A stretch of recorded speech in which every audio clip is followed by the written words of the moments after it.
Welcome to PhoBros, a Kill Team podcast presented by Florida United Kill Team and North Florida Kill Team.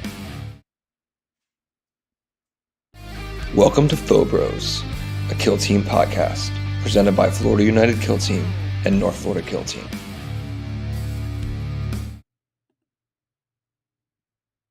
And here we go. We are live here now, George, man. What's up, brother? How we doing? Welcome to the PhoBros Podcast. It looks like for some reason we are missing our video. Let me see if I can get that troubleshooted here real quick. Why that is, I have no clue. But the audio is up. Audio is up, but video is not.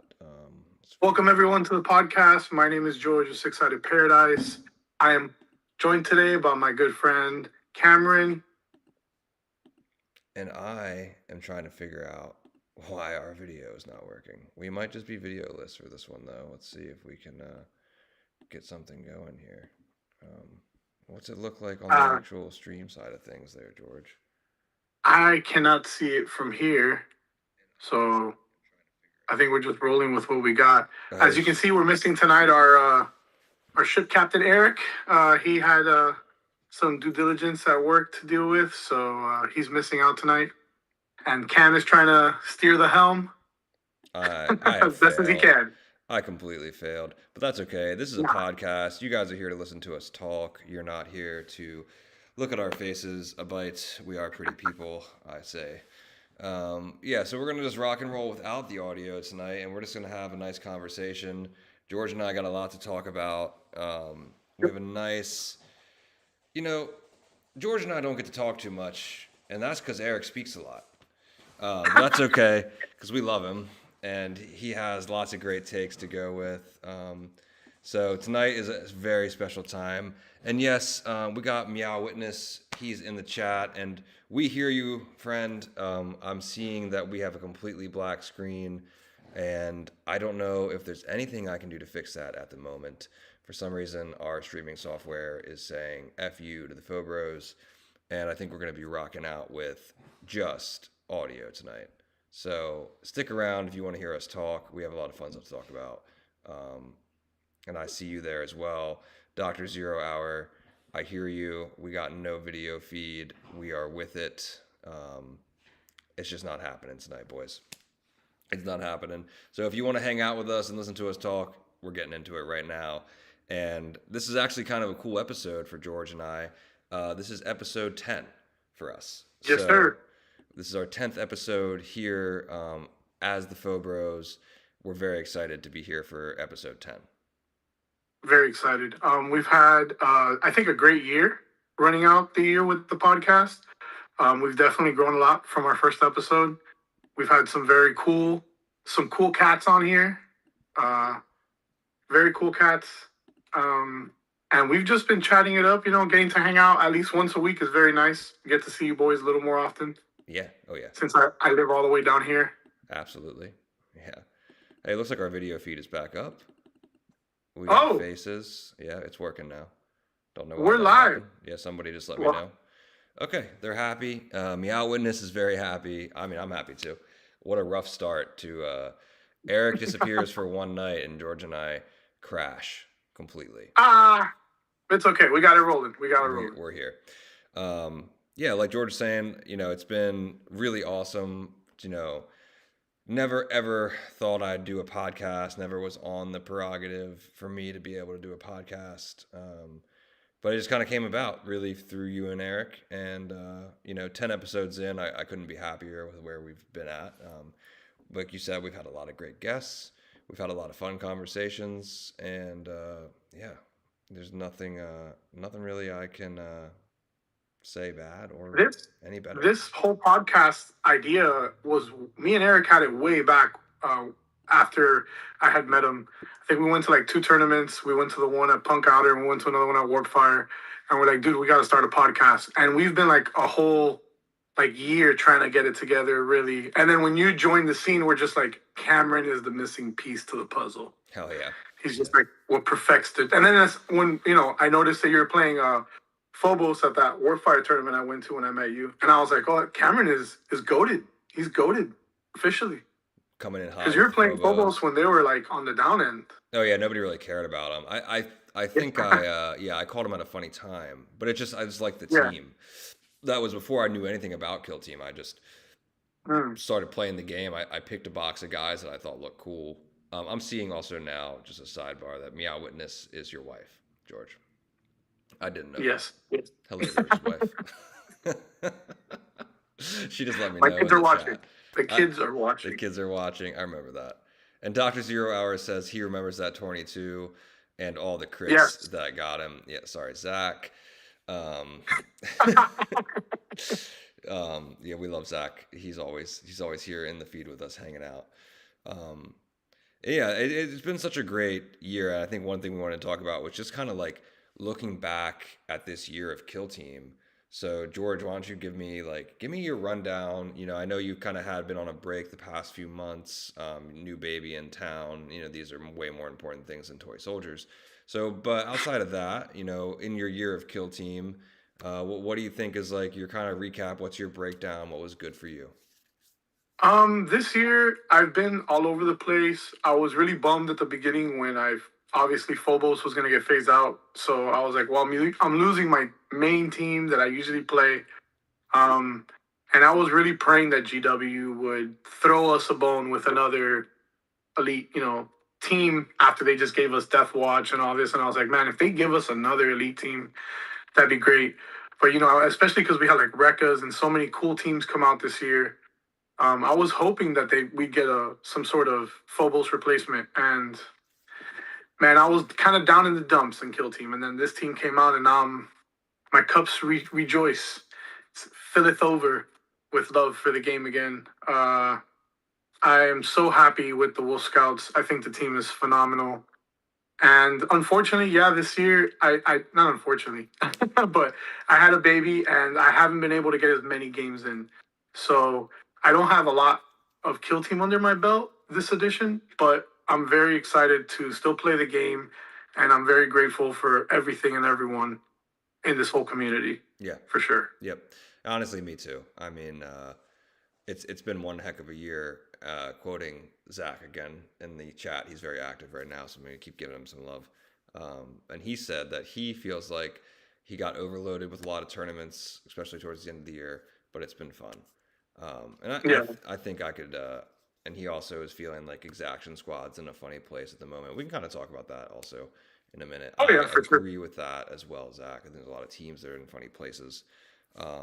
Yeah, that's a good recap, George. I think that's solid, and I think you managed to make it to a lot of tournaments and host a tournament, and you played a Yeah. lot of Kill Team. You know, for a guy that already has a few kids, a guy that works night shift, and had a new baby on the way. I think you should pat yourself on the back there. It's a lot of It's not me. I definitely want to give the shout out to my lovely wife because she's the one that binds everything, and I'm able to get around and get away for a few days and come join you guys for a tournament.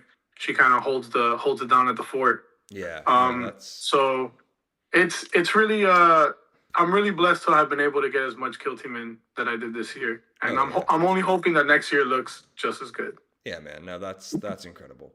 I think that's really Yeah. good. And yeah, big shout outs to the wife for locking it down and letting you do your thing. Yeah, I think my year was probably a bit busier in terms of Kill Team. I didn't have any new children.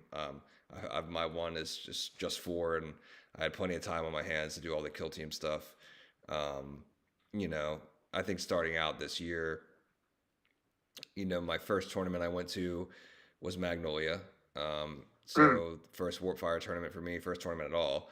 Eric took me to great. that, and it was great. Mhm. That's where I met you, and I played Mhm. Phobos there. I think looking back on it, that I went two wins, two losses, and two ties at that tournament. So it was kind of a funny 2-2-2 situation. But I had a blast, and Mhm. that's really what hooked me to the game was that specific tournament, and also introduced me to this wider community of people who, Okay. you know, after that, yeah, I was just all in. I went to KTFO, did all the other random. There's a bunch of random small tournaments that happened on my side of the Luckily, state. yeah, Yeah, we I had a know. lot pop up this Yep. year, which is nice. I came down to Miami, and I think that was in June. I think that one was on June 28th. I remember that one. Eric and I Yeah. came Hmm. down, Eric and I spent a whole night, actually the night before and after the tournament. We spent it at this place called 1-800-Lucky. It was the coolest and weirdest place I've ever been to in Miami. It was in Wynwood, which is where we were staying, and it was like the inside was like a Japanese noodle bar, and then the outside was a nightclub. And there's like Japanese waving cats that do this thing. Yeah. They had a giant one of those that was above the DJ stand, and it was just constantly waving at you, and had all these It was lights like on it. mesmerizing. And yeah, we just like danced and tried to like meet random people for 2 nights in a row there. And then all day on Saturday, we played Kill Team, which was such a funny like weekend excursion. But the reason why I'm sharing all that is that's what I love about Kill Team is it's taken me, or any of these types of hobbies, it's taken me places and I do all these different things in one weekend. Like, Yeah. did the same thing when I went to Nova later in the summer, and it was late August, and had a great experience in DC. Met a bunch of cool people, saw a bunch of cool things, and played a bunch of great Kill Team. I think I also will harken back to Zach, and I totally agree that towards the end of the year here, I felt pretty burnt out. I think after Crucible for me, I was kind of done for a little bit. I tried really hard at Crucible and played really well, and I think it burned my brain out, I think, for a bit after that one. Yeah, I didn't really know what team to play anymore, kind of like Zach saying his team's in a funny place, and you were feeling the same way Yeah. about Phobos, which kind of led Correct. me into this December. But I've said it a couple times recently, and a lot of my Kill Team friends have been saying it, that it's kind of like Kill Team off season right now.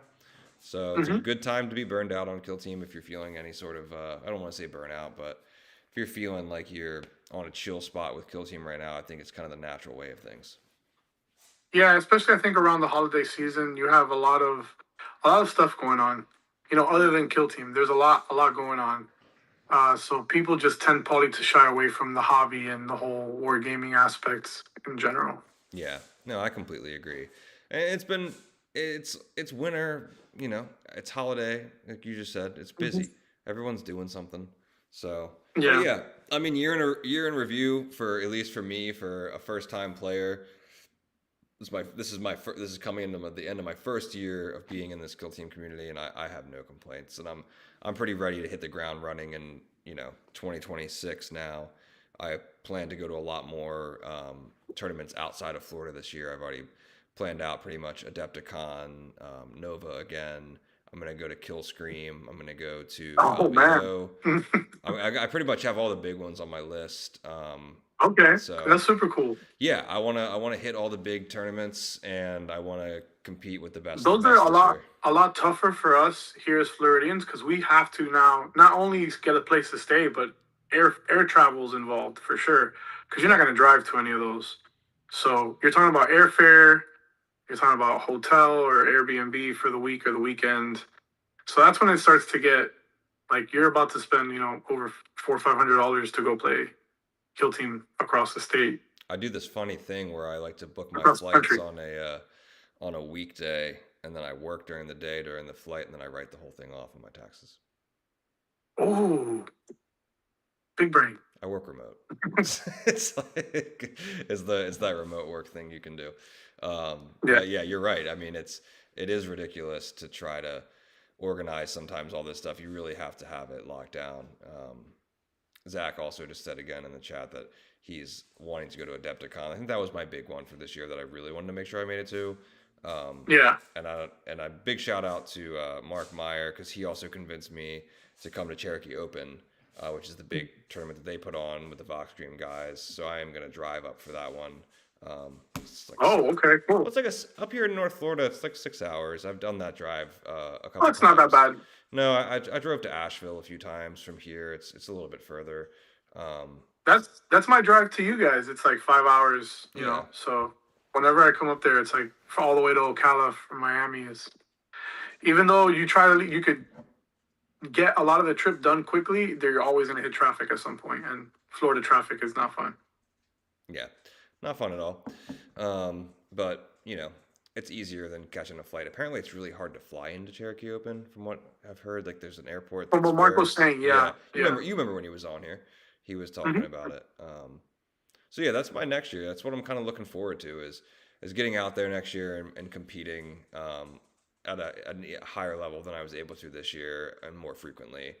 And just having obviously more fun, dude. Painting more minis, having a good time, not getting overly consumed with the. There's a lot of negativity I think about Kill Team right now in the meta, so I'm trying to ignore that and just enjoy what's cool about Kill Team. Okay. Yeah.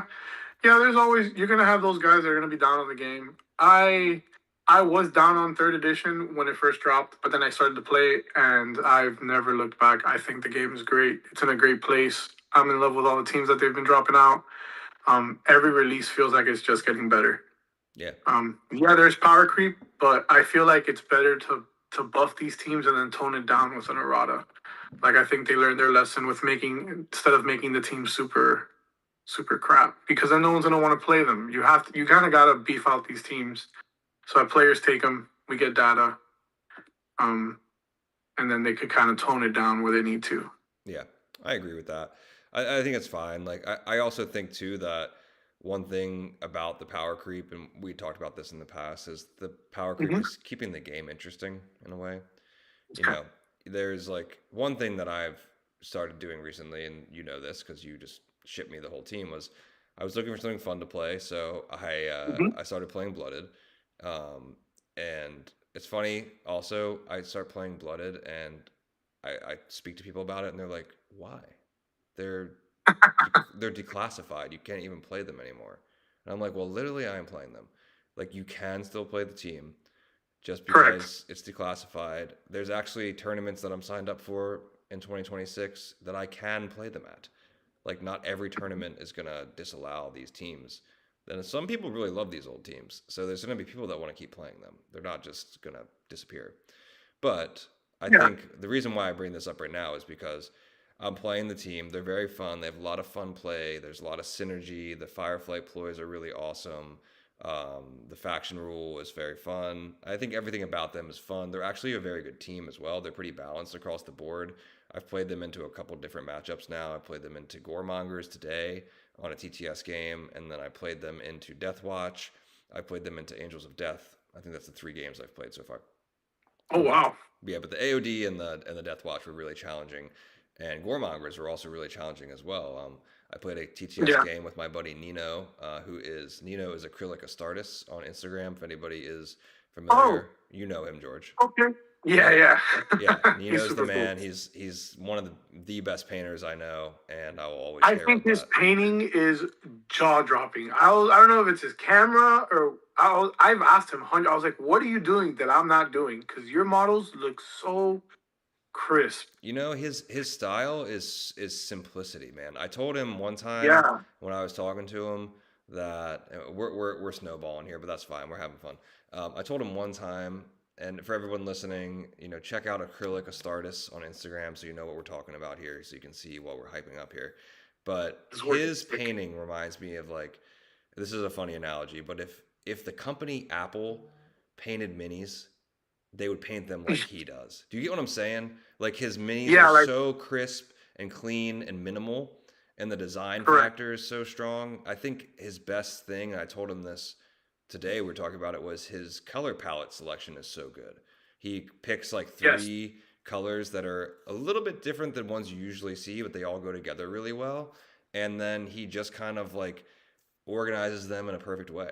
I think he does that really well in the mini. And then, you know, he does the perfect mix of the matte and the satin varnish to kind of keep that like dulled down but still vibrant kind of finish on them. And the color saturation and color blocking is obviously really good.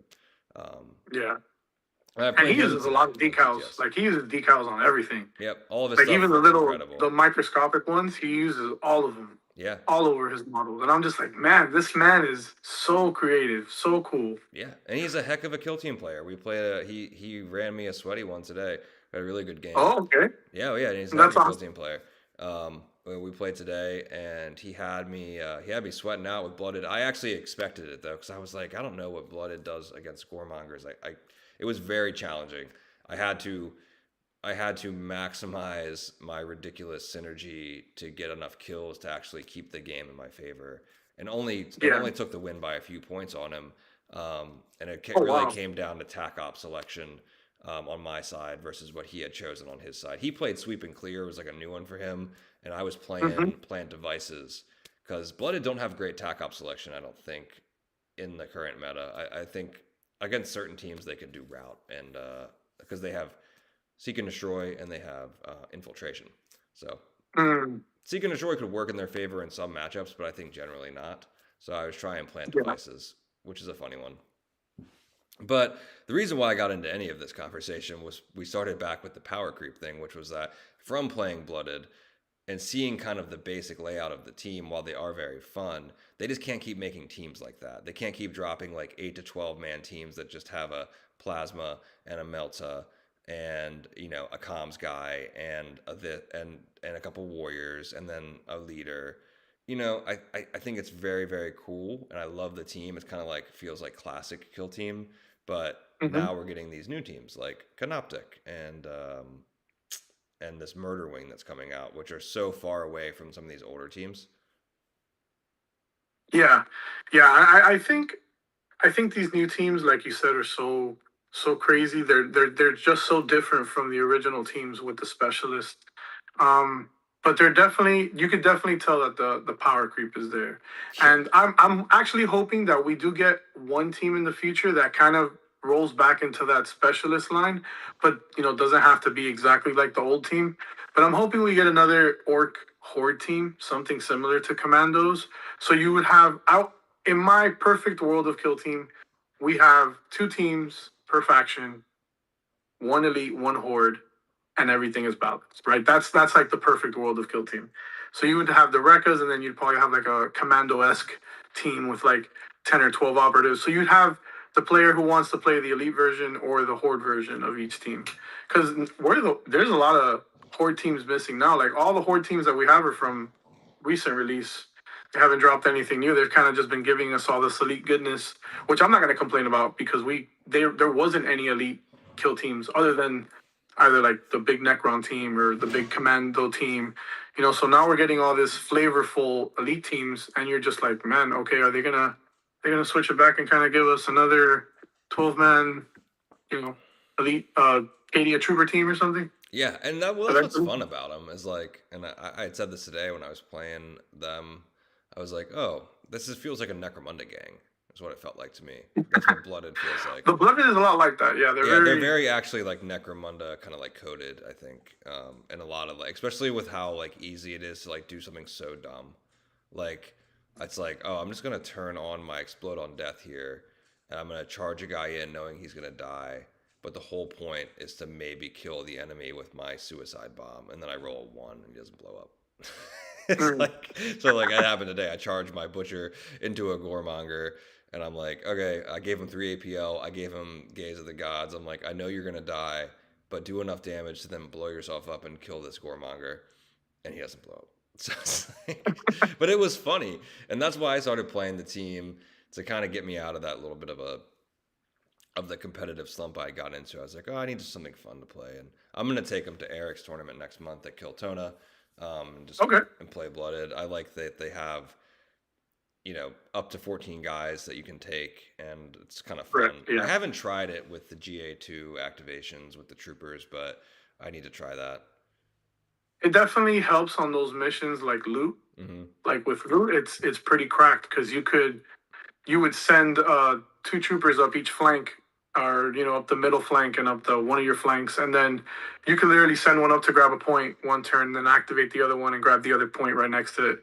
Yeah. So you could snag 2 points easily with those GA2 models, and then if they die, you get blooded tokens. So you want them to die because they're just troopers. Yeah. That's what I was telling the first game I played with Eric when I was testing these guys out before I actually was going to commit to doing anything with them. I was like, this team would be so good with not Envoy with well they'd be good with Envoy too actually, but with Martyrs. Like it's kind of a shame that they don't have either of those tac ops to choose from.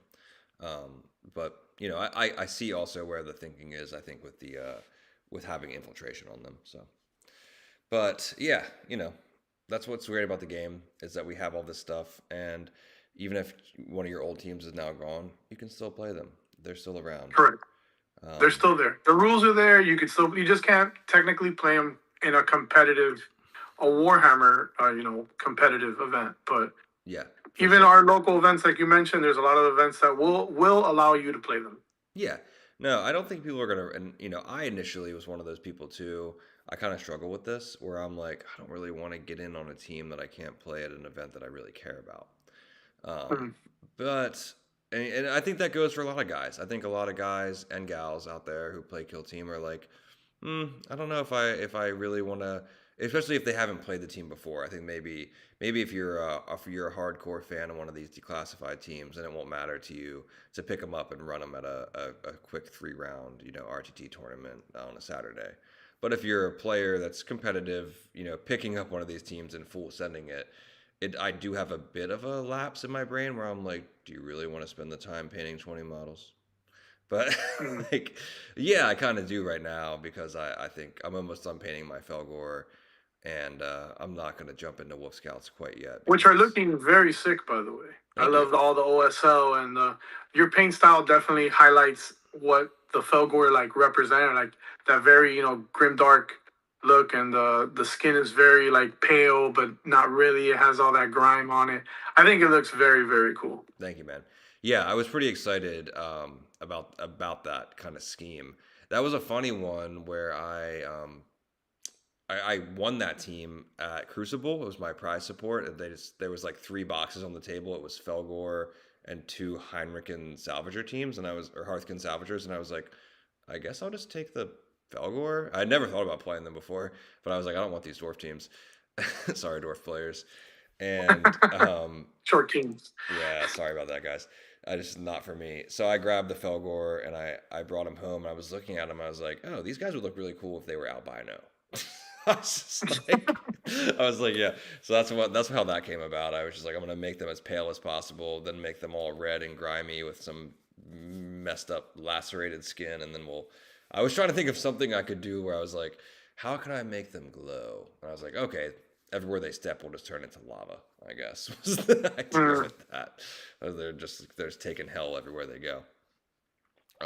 yeah, And that's been a very fun cool. team too.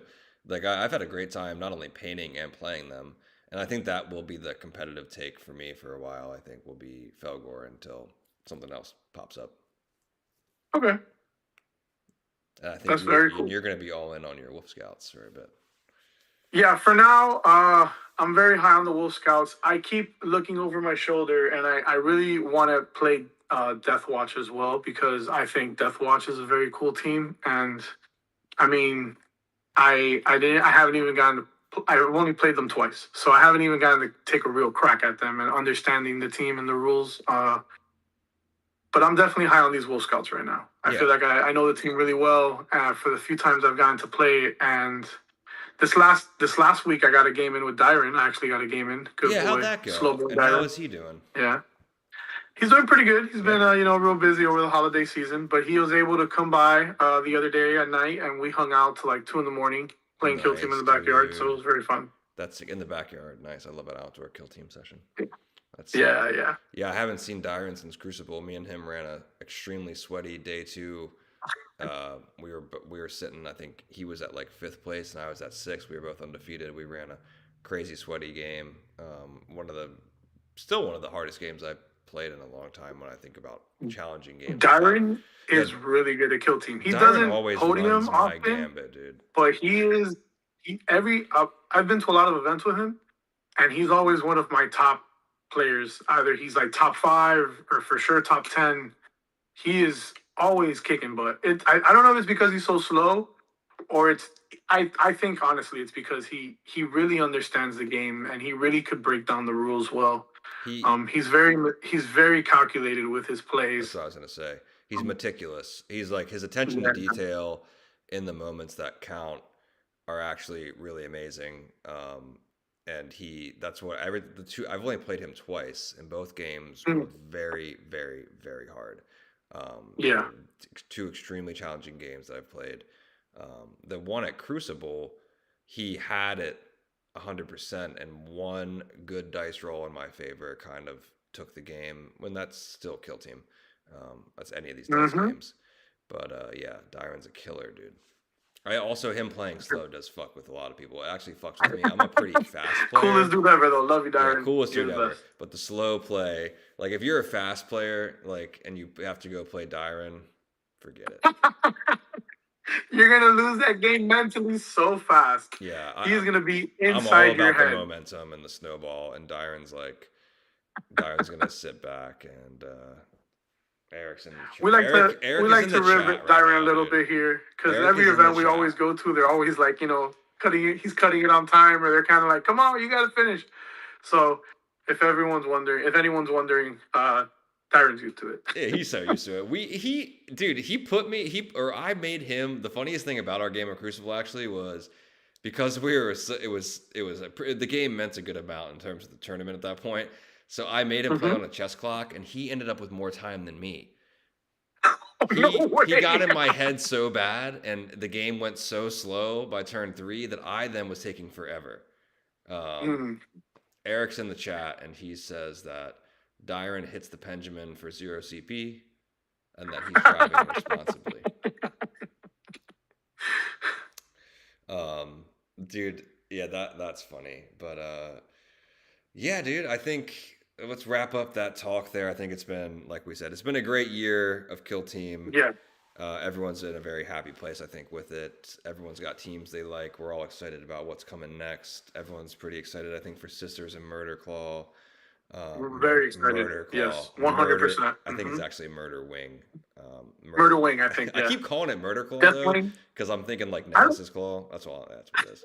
And yeah, I'm ready for 2026 to get out. Zach says it's been really fun, and it has been. But I think let's hop along here, and we'll get some more Kill Team talking here at the end. I think we got maybe another 15 minutes before we call this one.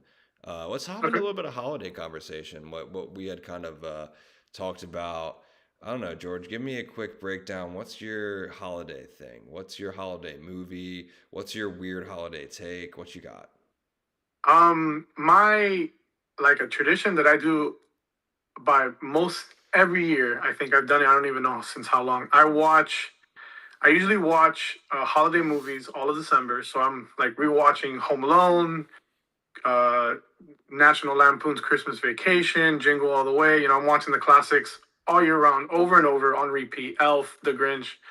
They don't stop. I'm just watching these movies. And then on Christmas, I sit up and I get up with the kids to open their gifts, and I throw on A Christmas Story, and I watch that movie from beginning to end every year on Christmas. I don't know. It just feels like Christmas. It reminds me of a time in like the 90s when you would like open your gifts and you'd run outside and it was kind of actually cold in Florida, which doesn't happen anymore.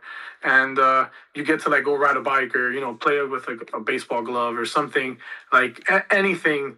It was very nostalgic. It feels very nostalgic to me to do that. No, I think that's kind of like that's kind of, I don't know if that's for everybody, but I am in complete agreement just for me as well. It's the holidays. It's really all about nostalgia. I mean, I think about like, I guess if you live somewhere where you didn't grow up with it, like what would be the fun of it in a way? I guess it would just be fun to like the lights and stuff. But I really feel like for me, like 90% of Christmas just comes from the nostalgia of whatever you did growing up. Not that I haven't developed some weird things for myself, and I'm going to share one right now.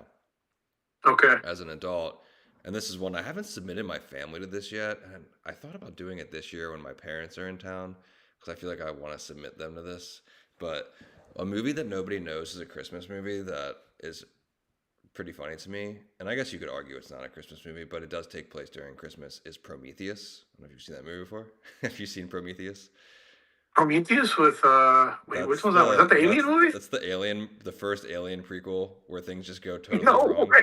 Yeah. So there's like early on in the movie they actually celebrate Christmas on the ship that ends up everybody dies on it, and yeah. So in a sick way, I kind of want to make my family watch that this year. I got a Christmas movie for you guys. It's Prometheus.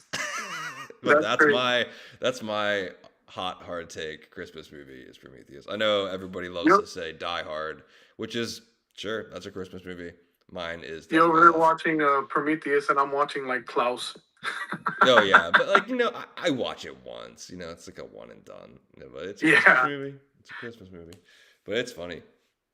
Yeah, and obviously we both have kids, so a lot of fun stuff. yeah. Is there anything you're feeling like, I'm not huge on like a New Year's resolution guy, like, cause I always feel like I try to start whatever they are before the new year. That way it's not like I don't make it a thing. Is there anything you're thinking about for 2026 that could be Kill Team or not Kill Team related that you kind of like want to add in to your life or yourself or your values? Anything like that you're looking at in the new year?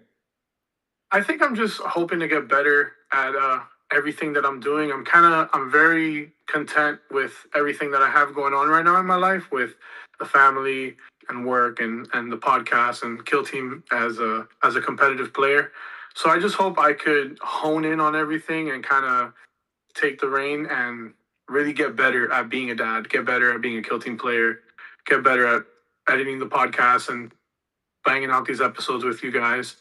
Um, I just want to get better as a person. Maybe actually start hitting the gym again. But I say that every year I'm going to go to the gym, and then I go to the gym for like 2 months, and yeah, that doesn't That always. one's It's hard tough, to dude. schedule in with kids and work and everything else, to go and get healthy. But if I could do all these things, I should not make excuses. I should just go to the gym.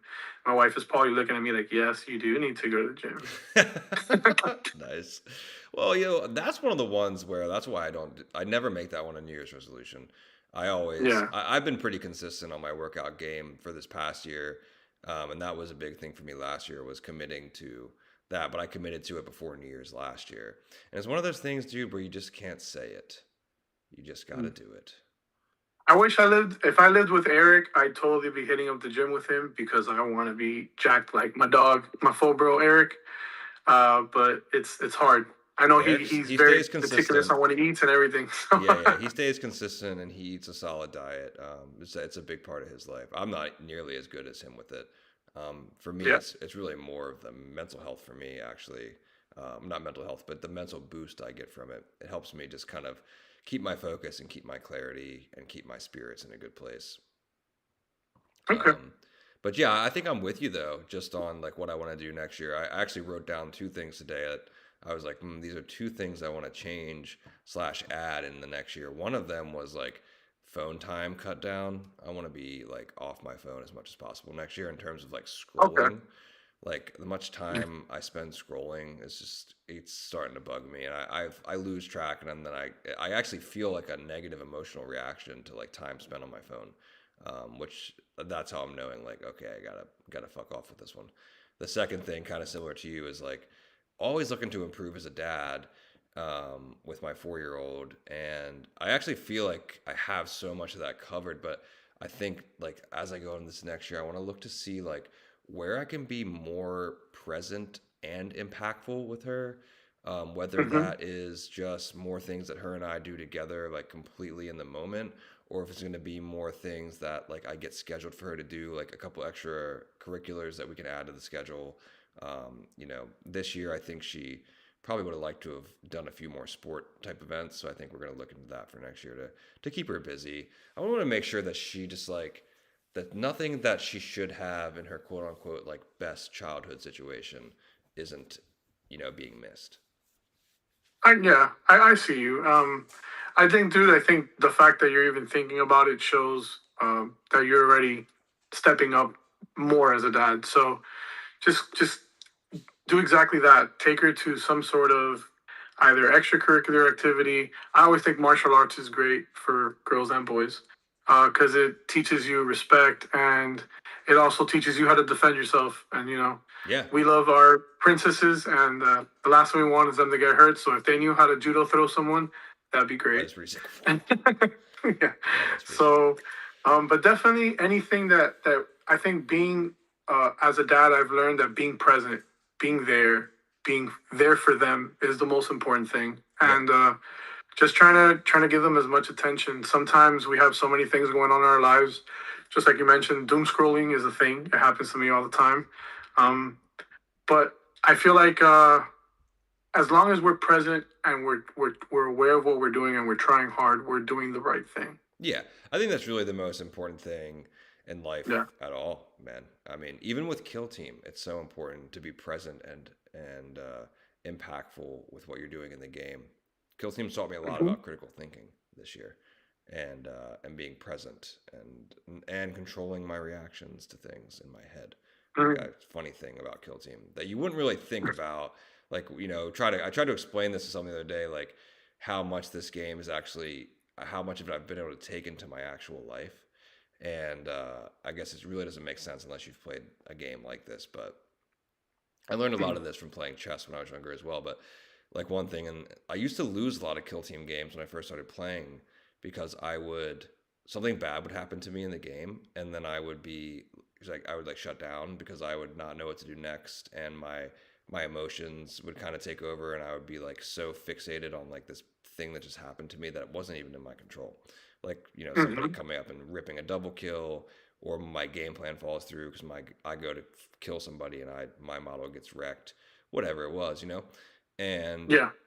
I realized, something that I was able to also apply to my own life more frequently from the game was like, okay, I can't control that thing that just happened. I can only control what I do next. So just only focusing on what was in my control on the board, which obviously that's logically that makes sense. Like, but a lot of players, I see this a lot with new players and mid-table players now, where when the big play happens to them, something that seems like it's game ending, it's usually not, and they will just throw the game afterward, on their own side of the board because they can't get over that one thing that happened. And that used to be me in the game for sure.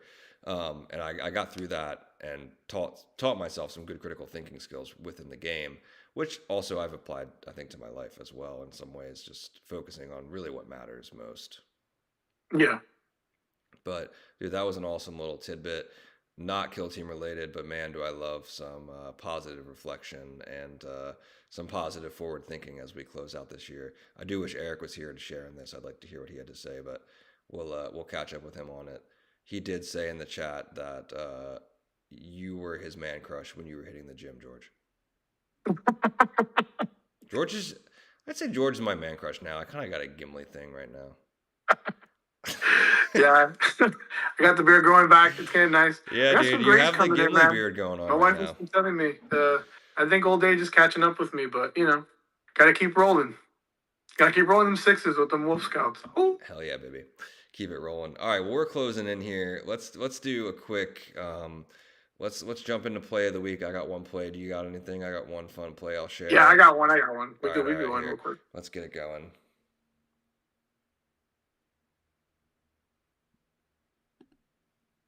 All right, back again. Is our video working still? I hope it's working still. Come on, baby. You still hear me, George? Yeah, I'm hearing you loud and clear. Okay. All right. So play of the week for me right now. I just played. Was it a blooded play? It was a blooded play, dude. And yeah, It was a blooded play. All right. Our damn video completely froze again. I'm over it for tonight. It's just on some weird screen. So blooded. Yeah, I was playing against Jeremiah actually at Warpfire yesterday. I headed to Warpfire and I played. I played some blooded, and I also played a game of Legion, so that was a lot of fun.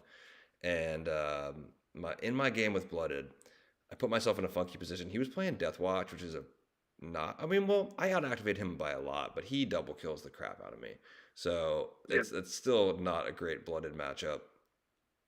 But he left me with an open play where he moved his leader up. Eric, just let me know the OBS screen scene is completely broken. Nice. Oh wait, there we go. I think it's better now. And so he came up with his leader on the right side of a flank on Vulgus and blasted my diabolic bomb grenadier, and I was a little sad about that. I was like, damn, because he was actually in position to go and throw that bomb right into the stronghold, get a nice blast play off. But I saw an opening there where I actually took my plasma gunner, moved into the stronghold, tapped Jeremiah's home point, and then shot with the plasma gunner into his full health sergeant and almost killed him in the first shot. and it rolled hot and almost blew myself up as well. I think I was on 3 wounds or 2 wounds, which is also very blooded. Very And blooded. I was like, all right, so now he's got this leader. I think the leader had 2 dominate tokens, and I was like looking at things I could do, and I had to set this up pretty good. But this was like kind of like the perfect synergy blooded play that I've seen so far, which is where took my commsman, he 3 APL buffed my enforcer. My enforcer then at next activation he move dashed to the stronghold within 3 inches of the plasma gunner, enforced the plasma gunner to shoot another shot, now hitting on 5s, but I had a blooded token and an accurate one. Very blooded. Yeah, yeah, super blooded. So all this setup, and then I get the shot off, and then roll hot again, kill myself, but do kill the plasma leader. It took two, or not the plasma leader, the Death Watch leader. It took 2 shots, and it was just a really fun play. Like it was fun to Yeah. build up the synergy to get there, um, and to kind of see the big brain side of blooded there, where you're kind of organizing those activations and getting things set up. It's definitely I've seen people do it very similarly with Brood Bros, and I have just Okay. not played a horde before. So for me, it was brand new. And I would say I don't know if Jeremiah listens, but Jeremiah never a free win with him ever. Kid is so solid. He's like, definitely. I think he's one of the newer players. I think he maybe started around the time I did, but He he's was, young. yeah, Yeah, what is he? 17, 18 years old, and something like that. He's really on the younger side, yeah, but he's really honed in his skills over these last couple of kid tournaments. is I so remember when he first focused. showed up in the scene till now. Yeah, He's definitely a little bagger. I think give him like in the next year, we're gonna see him. I think being one of our best players. I feel like I was thinking about that afterward because I'm like because the other thing he was doing was in between games of Kill Team, he's sitting there, and Eric does this. He's sitting there playing chess on his phone on chess.com and just trying to hone in like more mental skill. Like he's pretty committed to the game of chess and the 40 chess of Kill Team. So I think we'll see Jeremiah doing something cool, and he's always at Warp Fire. And like I said, never a Yeah, free win. He sweats me a good one every time. that's very cool. My play of the week is actually with a person we mentioned a little while ago, Dyron. The game that I got with him the other day. He was playing his Rekka crew. I was playing the Wolf Scouts. Open board. End of turn one. I pre-warned him all the gotchas that the Wolf Scouts do because it was his first time playing against them, and I kind of broke down the whole team. And then turn one, he aggressively moved his leader to the mid board, like next to a stronghold, because he was hoping to win initiative and then yeet the leader to my side and double kill 2 Wolf Scouts with his akimbo rockets. So I saw the play coming. He won initiative, so I knew it was going to come. So I charged my wolf into him to stop that from happening in the strategic phase. And he got me because on the far right flank, he had his rocket boy behind the stronghold, and I had my rune priest on the other side of the stronghold. My plan was that I was going to yeet my rune priest into that rocket boy, get a kill in melee on his side of the board, score route, and then use a blast to shoot another guy behind the line or even the grout to take care of it. So I'm thinking, okay, he's going to fight me with his leader, and then I'm going to charge over here. And who cares if my wolf dies? I'll get to hit him twice. He starts the turn, declares the fight, and then he's like, wait a minute. Actually, I'm going to move my rocket boy all the way to your side of the board, and I'm going to shoot a rocket into your priest. And he just deleted my rune priest. There was Nice. I think he rolled like 5 6s or something crazy. Good lord.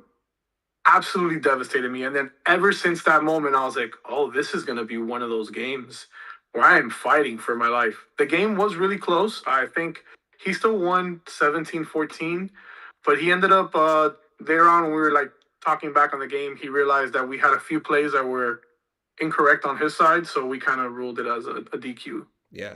Hey, dude, it sounds like a really good game though. And yeah, Oh yeah, the game was great. that Darren is a is rough phenomenal though, opponent. losing the Rune Priest. The couple games I've played, like practicing Wolf Scouts, he was pretty quintessential for me. His blast. He's the only operative that has blast. So once he went down, I was like, oh boy, my only long range threat now is my sniper. Yeah, his blast play is just gross. I mean, in 5 dice, I think it has severe, right? It's five attacks. Does it have severe? And the 3/5 damage. Yeah, it's the 3/5 on it. That's just gross. Yeah. I mean, like I've seen some crazy plays with it. It's nasty, man. I hope that doesn't get changed on the team because I think it's really cool. No. You know, there's some stuff that I think that definitely need to get changed on that team, but that's one of the ones where I'm like, this is cool for the Space Marine scout team to have not only this sick blast play naturally, but also to have this sick wizard that does the blast play. So I hope he doesn't get changed. Yeah, that was my play of the week. Dyron, I love you. Thank you for deleting my Ruin Priest and turn 2, top of turn 2. Hysterical, though. Yeah. But I did kill his leader. If that makes anyone, I charged in my Fang Bearer to his leader, as well as the dog still had him tied up, and I absolutely slaughtered him. Nice. That's he only rolled 1 hit. I just get rid of that. Just open season. Dude. Yeah. Yeah. That's very Space Wolf of you. Just go in and just mulch somebody like that. That's awesome. Yeah. I would say too, the only other thing that I wanted to mention about that game with Jeremiah is he did something that I haven't seen happen before. I don't think he moved up within 2 of my Ogren that had full health and killed him with 2 bolt pistol shots. No way. Yes, dude. What? I mean, the Ogren saves on 5s, so I just rolled I think I rolled 1 save each time, or maybe less. But he rolled 4 hits on the first one, and then the second one he rolled 3 crits and a hit.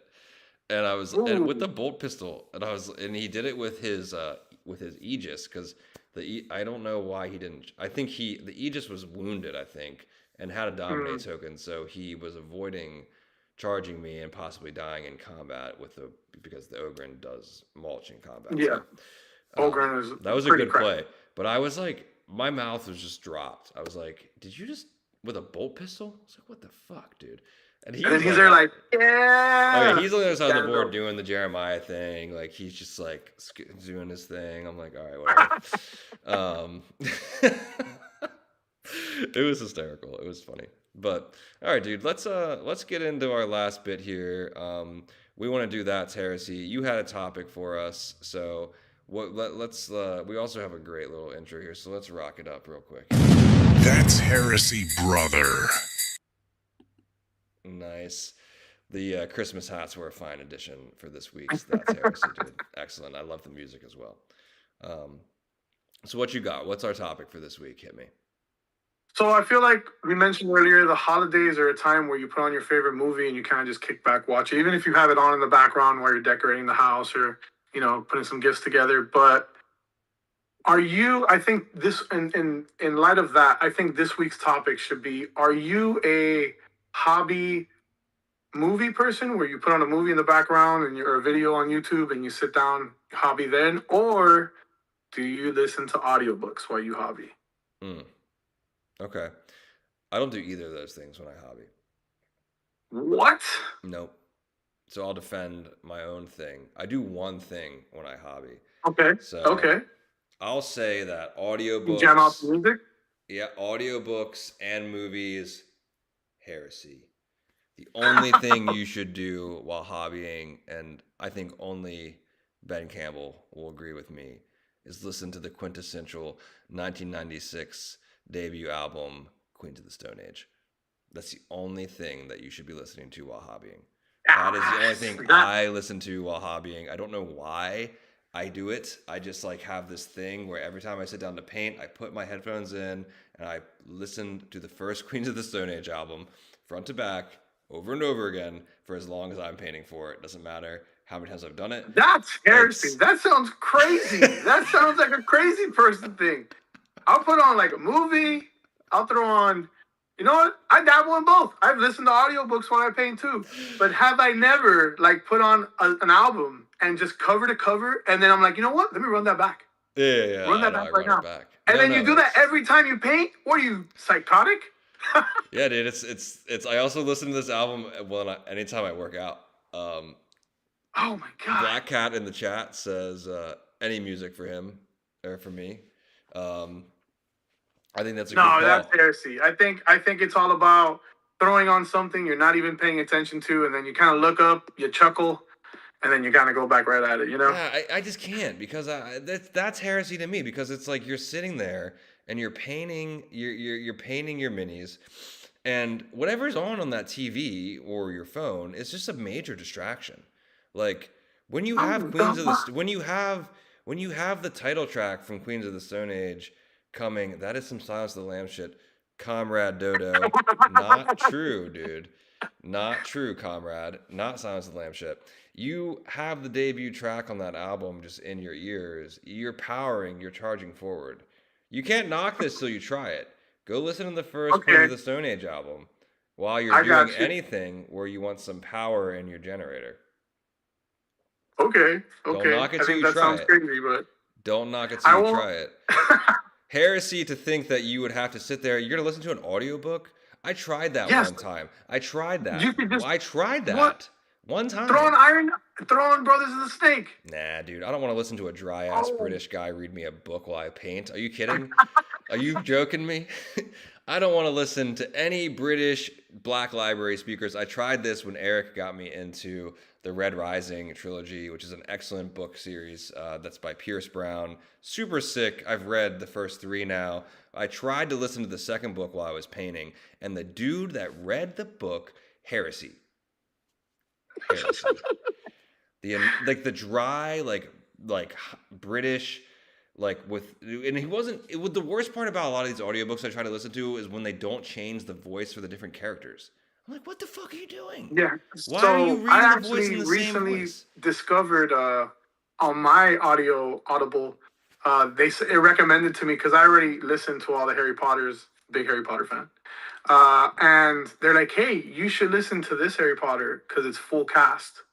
So I was like, what the fuck is that? And then I started listening to the book, and it's not only is it different casting for every single character, but they have like background music. So when they're in the main hall, you hear like plates clicking and kids walking in the background. And when they're doing things on the Quidditch field, you hear like the swooshing. And it's like watching a movie, but literally in your head. It's crazy. Yeah. So it's more of like a dramatization kind of thing going on. Yeah. Yeah, I think it's funny. Eric had mentioned that I think him and his girlfriend have been listening to those again, and he also had said something similar, that they were just very well done. Super great. I'm like almost done with the Philosopher's Stone. I'm definitely going to be copying the other ones. I'm going to use my credits. I have a lot of credits, so I'll use the credits to get the other ones. Nice. Yeah, Eric just said Jim Dale Harry Potter is crazy good. Well, because you said it, Eric, that's heresy. Fuck off. Eric, anything you say today, heresy. Yeah, you're not here. It's heresy. So yeah, that's my take. First Queens of the Stone Age album. I think my favorite track, if you want to indulge me on that, especially you, I will. Especially you, Comrade Dodo. I'd like to hear what you think, since you said that it was some Silence of the Lambs type of stuff, which I love. The Silence of the Lambs, to be honest, is one of my top 10 favorite movies. So I would figure if you want to watch Prometheus on Christmas, you probably have it in one of your top 10. Throw me in that category, but it would be hard for me to, I probably could have a whole music podcast as on top of a Kill Team one, but let's see here. Some quintessential tracks here if you're going to listen to the first Queens of the Stone Age album while you paint your hardcore miniature war Barbies. Warhammer Barbies. You're going to want to throw on the Bronze. You're going to want to throw on How to Handle a Rope, and you're probably going to want to throw on Give the Mule What He Wants. Specifically, Give the Mule What He Wants, because what a track title. What does the mule even want? What are you giving him? I don't know, but that song's sick, so give it a shot. Comrade hit me with a response here. He says he gets listening to music while hobbying, but the same album every time, maybe once, maybe even twice, but not every single time. But I will try it. Well, my guy, I think that listening to Queens of the Stone Age first album every time is the least heresy thing you could do, but it's probably not for everybody. I think that I am a very quirky human being, so I do get stuck into certain patterns that seem to continue. But hey, give it a try. Give it a try. Don't knock it till you try it. Absolutely. And I guess I'll try to watch a Christmas movie next time I'm painting my bloody Felgor. Just throw on your favorite one in the background, and then you just kind of Or you could throw on a podcast too. It doesn't have to be a Christmas movie. I do Christmas movies because I'm obsessed with Christmas. You know what you should be listening to while you're painting is the PhoBros podcast. What are we even talking about? Oh well, yeah, that's definitely what that should be your number one choice. Is the PhoBros Podcast, and we're on weekly most of the time on Sundays. Hey, just gotta say this. Comrade Dodo just threw it in. He saved it on his Spotify. So he added the album. Shout out. Comrade, you're going to love it. If you like any sort of alternative rock, stoner rock, anything like that, you're going to love it. If you don't like anything like that, you're going to hate it. Mm-hmm. Easy as that. But give it a shot. Maybe you don't know that you like it. Maybe you just don't know. And then you listen to it and you love it. It's like playing Slanesh. I sent you songs the other day, George. You listen to them? Where did you send them to me? On your Discord. Definitely not. I haven't opened them. They're kind of like George coded songs. They're like kind of abnormal for me. Okay. Oh, Comrade's into Blue Oyster Cult, so he's right there. You'll like it then, Comrade. It's like some modern stoner. Yeah, George, I sent you some stuff. It's this band called Internet Girl. They're kind of like an alternative hip hop rap group from South Africa, but they just released this album. Super sick. I sent you the album. Give it a check, my guy. Give it a check. I'll definitely give it a listen. Yeah, for sure. I thought of Miami and you when I listened to it. Thank you. For sure. Well, I think we've kind of it's 11:15. I gotta go. you gotta go to work, and after a 30-minute delay, I think we're gonna call this one. This was the Holi-Bros podcast. We'll be back Sunday, January 4th. We have a great guest coming in that week. I think we actually have 4 great guests stacked up for January. You know, all heavy hitters. Yeah, we're locking it hard. We're locking it in hard for January. Yep. So you guys, we wanted to end this year though. We were supposed to have Eric, but he unfortunately had a very important networking event to be at. So we're wishing him a successful event tonight. And otherwise, this is the PhoBros Podcast signing off. We'll catch you guys in 2026. Later, guys. Happy holidays. Happy holidays.